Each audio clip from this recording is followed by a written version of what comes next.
cerita temenmu tadi itu, apakah itu temennya temenmu yang kerja di restoran itu mati? Meninggal Pak Ustadz akhirnya. Mati. Nah, meninggal, ya. Tapi kan belum ada kasus yang kematian berikutnya yang dengan kasus yang sama dititipi, kasih bonus agak besar, agak ini seperti ini. Nah, memang ada orang-orang sekarang itu di Indonesia ya masih banyak. Jadi pesugihan dengan cara itu kan cara kolonial, cara apa namanya ya, cara kuno lah, tradisional lah ya, cara kuno. Tapi ya sebenarnya yang cara-cara seperti kelihatan kaya Islami ya banyak. Kaya Islami, bukan kaya Islami, kaya Arab-Araban lah. Oh iya. Seperti apa itu? Lah kan ada orang baca ini dibacain di warungnya, kemudian wah banyak sekali yang datang, dulunya sepi. Nah itu kan kaya Arab-Araban lah istilahnya. Nah itu ya mirip sebenarnya. Loh, nah ini kan bacanya ini persoalannya adalah begini loh. Kenapa kamu dalam kondisi sepi, kemudian Allah memberikan ini? Loh kan saya baca ini. Lah, kan Allah itu yang dilihat sholat kamu, bukan bacaan kamu awalnya. Kan seperti itu. Kalau sholat kamu seperti itu, ya sudah, kamu akan mendapatkan rezeki sekian. Tapi kalau kamu membaca ini kenapa banyak? Kamu harus berpikir apakah ini dari Allah? Kan nggak mungkin seperti itu. Jadi kita harus waspada bahwa banyak yang pesugihan yang kelihatannya Arab-Araban seperti itu. Bisa jadi yang memberikan solusi itu anak buah Dajjal ya? Iya pasti. Karena kan diajak untuk suka dengan dunia. Melenceng, iya, melenceng dari akidah sebenarnya. Jadi kita harus hati-hati karena kita percaya kalau Allah itu maha memberi. Nah, kalau sudah maha memberi, kenapa kita itu memaksa Allah untuk memberi kepada kita rizki? Kan gitu. Sama seperti pesugihan-pesugihan yang lain yang dia ngelakuin ritual ini langsung dapat, kan gitu. Kalau Allah kan enggak, ada yang kerja keras. Ada saudara kita yang kerja keras, sholatnya tertib, dia kerja keras, tapi tetap aja dia diizinkan oleh Allah Ta'ala untuk menjadi takdir yang miskin atau memang di atas miskin mamanya. Kan banyak posisi situ, padahal sholatnya tertib. Nah karena apa? Ya begitulah harus dipegang. Jadi jangan asal nanti ada bacaan ini baca, oh itu bisa aja nanti ke Arab-Araban. Saya bilang ke Arab-Araban karena kalau kita itu ngomong masalah itu seperti itu kan ke Islaman, enggak, Islam enggak mengajarkan itu. Islam tidak mengajarkan itu. Jadi itu hanya orang yang memang nafsunya menginginkan dia itu hartanya banyak, nafsunya kalau itu. Jadi kita harus belajar seperti itu. Jadi jangan sampai kita itu terjerumus karena Allah baru menguji kita, tapi kita udah terbentuk, saya harus begini, saya harus dapat ini, saya harus, nah sudah, itu akan menjadi nanti akan ketemu dengan ini, udah baca ini, tiap ini sekian kali, 40 kali ini kamu harus tahajud, kamu amalin ini, ya memang habis itu terus dapat. Nah, tapi apakah itu dari Allah? Enggak, karena tahajudnya dinilai oleh Allah Ta'ala, niatnya bukan lillahi ta'ala, tapi niatnya hanya untuk ingin mendapatkan harta. Jadi percuma dia tahajud, insya Allah ya, percuma dia tahajud karena niatnya bukan karena Allah, sehingga tidak menjadikan amal solehnya nanti. Jadi kita harus belajar. Ustadz justru menilai dirinya itu benar. Kalau tahajud, apalagi bawa sertifikat ya gitu ya. Maksudnya apa itu? Biar kejual rumah atau mobilnya. Seolah itu yang benar. Dan sebagai parameter untuk justifikasi itu yang benar adalah Al-Quran, hadis itu ya. Iya memang harus pahami itu. Jadi gini, kalaupun kita langsung diambil langsung dari Quran, itu Allah mencontohkan wabil asharihum yastaghfirun. Ini langsung, dan di penghujung malam mereka senantiasa memohon ampun. Berarti Allah ini mengajarkan kepada kita, jika kita senantiasa mengerjakan sholat malam, qiyamul lail atau sholat sunnah tahajud nih, Allah mengajarkan apa? Hanya memohon ampun. Jadi jelas ini kan Allah nih yang memerintahkan. Apalagi yang mau kita cari? Ini Allah. Lah mbok ya nurut sama perintah Allah, hanya memohon ampun. Nanti dari mohon ampun itu kan dilihat kebutuhan kita sehari-hari itu tuh kayak apa. kebutuhan kita itu dengan istri, dengan anak kayak apa, kebutuhan tentang masalah rumah itu kayak apa, kebutuhan agar iman, ketakwaan tidak rusak itu kayak apa, itu akan dilihat oleh Allah Ta'ala semua. Jadi nggak ujuk-ujuk baca ini terus harta itu banyak datang, yang bukan yang seperti itu. Allah itu banyak pertimbangannya, nggak segampang. Nah, yang gampang apa? Nah, siapa lagi kalau nggak jin ditunggangin dajjal? Itu yang gampang. Kacau itu. Kita belajar menghormati orang aja susahnya minta ampun, bener gak? Betul. Coba kalau kamu itu belajar menjadi musuh orang, pukul atau ludahin itu udah jadi musuh. Kan gitu. Mamanya haji itu mau belajar menghormati orang, orang itu bisa percaya sama haji. Itu kan nggak sekali, 2 kali, 3 kali, 10 kali ngomong, bener nggak sih? Lah kan begitu. Tapi coba kalau mau jadi musuh, ludahin nggak usah ngomong. Iya betul. Kan udah jadi musuh gitu. Jadi sebenarnya sesuatu yang gampang itu belum tentu yang dilakukan yang tadi itu, belum tentu itu benar-benar Allah ridho, tapi istijraj.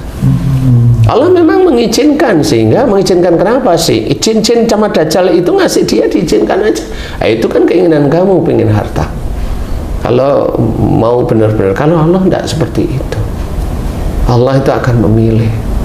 Insya Allah sesuai iman, ketakwaan orang tersebut. Kalau imannya kuat nggak dikasih biasanya. Kalau dia imannya nggak kuat, dia tetap sholat, tapi kan di depan Allah bisa aja imannya nggak kuat. Oh, dikasih yang seperti itu. Dikasih yang seperti itu. Nah, hati-hati, dikasih itu maksudnya bukan dari Allah ya, walaupun itu takdirnya Allah mengizinkan. Sama seperti orang mencuri ya, jangan itu berkata bahwa mencuri itu hasilnya dari Allah, bukan. Itu ditakdirkan oleh Allah Ta'ala berhasil. Pada saat itu memang dia lagi butuh, berhasil. Butuh lagi, berhasil. Butuh lagi, berhasil. Suatu ketika dia sudah mulai kaya. Nah, dia nyuri, ketangkep. Nah, karena udah nggak butuh masalah. Masih mencuri kan, hobi. Jadi hobi kan gitu ya. Jadi yang harus kita ketahui adalah belajar bagaimana kita tidak suuzon tentang sesuatu, bahwa seorang meninggal itu pasti ditumbal, ya nggak boleh. Tetapi tumbal itu yang ada di sekitar kita. Percaya, jangan terlalu percaya dengan seperti itu. Cuma kalau kita itu tahu bahwa tumbal itu siapa yang ngerain? Jin. Jin itu digerain sama siapa? Kalau bisa numbal, otomatis dengan dajjal. Insya Allah seperti itu. Nah, inilah yang menjadikan kenapa mereka berhasil. Padahal yang kena tumbal itu orang yang sholat, yang ini ya, sholatnya kan belum bagus. Makanya harus dimengerti.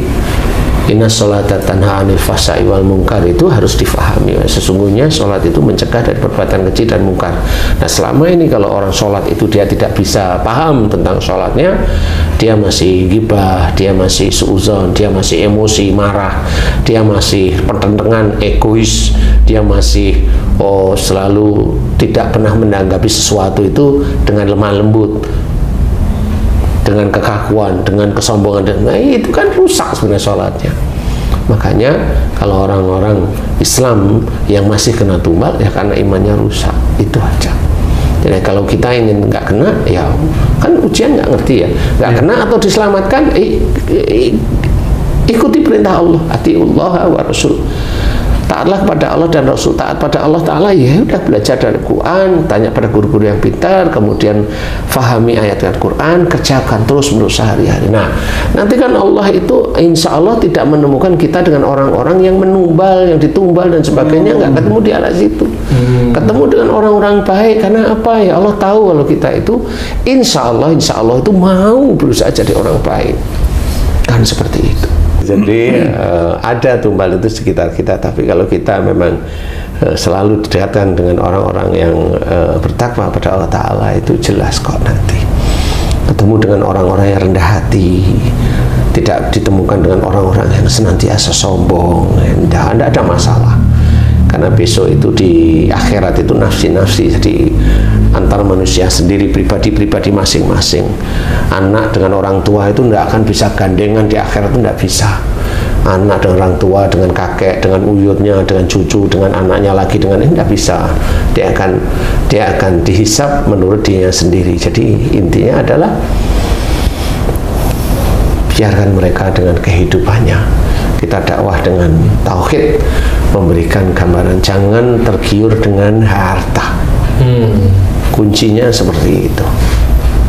Salah seperti itu. Jadi jangan kita main-main dengan tumbal, jangan, itu diharamkan oleh Allah Ta'ala. Dan jika juga jangan main-main dengan amalan-amalan yang kelihatan Arab-Araban. Ya. Karena itu juga sama. Karena apa kalau ditanya, emang dari Allah? Oh, ini dari Allah. Emang kamu lihat Allah kayak apa ngasihnya? Gak bisa jawab. Bukan, karena Allah bukan tipe seperti itu. Rasulullah pun tidak diumbar dengan harta yang banyak, walaupun Rasulullah itu dekat dengan Allah Ta'ala. Pikirkan seperti itu. Ya. Kalau ada sahabat Rasul kaya, ya dilihat aja. Nanti kan dia masuk ke ranah bagaimana dia akan diberi rezeki oleh Allah Ta'ala. Wa fis sama'i rizqukum wa ma tu'adun. Di langit ada jalan rezekimu dan apa yang dijanjikan Allah kepadamu. Kemudian apa sebelumnya adalah innahum kanu qabla dzalika muhsinin, sesungguhnya mereka di dunia selalu berbuat kebaikan. Kalau memang itu sudah dikerjakan oleh sahabat-sahabat Rasulullah yang kaya-kaya, normal. Kan seperti itu, normal, dan tidak mencari harta. Dia hanya mengerjakan amalia yang soleh dikerjain terus-menerus, sehingga ya normal kalau Allah itu memberi. Kan seperti itu. Kalau memang dari harta yang banyak begitu juga dipergunakan untuk di jalan Allah, apa salahnya, kan gitu. Seperti itu. Jangan harta yang untuk tumbal, harta yang dari tumbal, harta dari pengasihan, harta agar penglaris dan sebagainya dipergunakan untuk umroh. Tidak boleh gitu. Dipergunakan untuk haji, tidak boleh sebenarnya. Itu mau menipu Allah sebenarnya. Jadi jangan seperti itu. Kita luruskan tauhid kita, insya Allah. Jadi kalau memang mau lurus, ya belajar lurus beneran. Jangan terbuai dengan harta. Kalau nggak ada uang, jangan berhutang, kan harus begitu. Gunakan yang walaupun sempit, gunakan. Gimana caranya? Itu lebih mulia daripada hanya menggampangkan dirinya untuk berhutang. Mudah-mudahan difahami. Jadi jangan main-main dengan tumbal. Jangan juga suuzon tentang tumbal atau apapun, nggak usah. Jangan juga mempercayai ramalan. Kalau itu sebagai berita, boleh-boleh, yang namanya berita ya boleh-boleh aja, tapi jangan percaya. Karena kalau kita percaya, kita bisa percaya bukan kepada Allah Ta'ala, malah bukan kepada dia atau ramalan dia. Itu juga bisa dikatakan syirik. Hati-hati. Wallahu a'lam. Amin. Alhamdulillah. Alhamdulillah. Terima kasih banyak Pak Ustaz penjelasannya.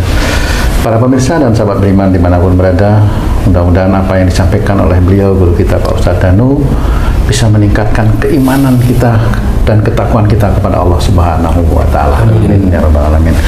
Saya Tung pamit diri, sampai jumpa di video kami yang lain. Wassalamualaikum warahmatullahi wabarakatuh. Waalaikumsalam warahmatullahi wabarakatuh.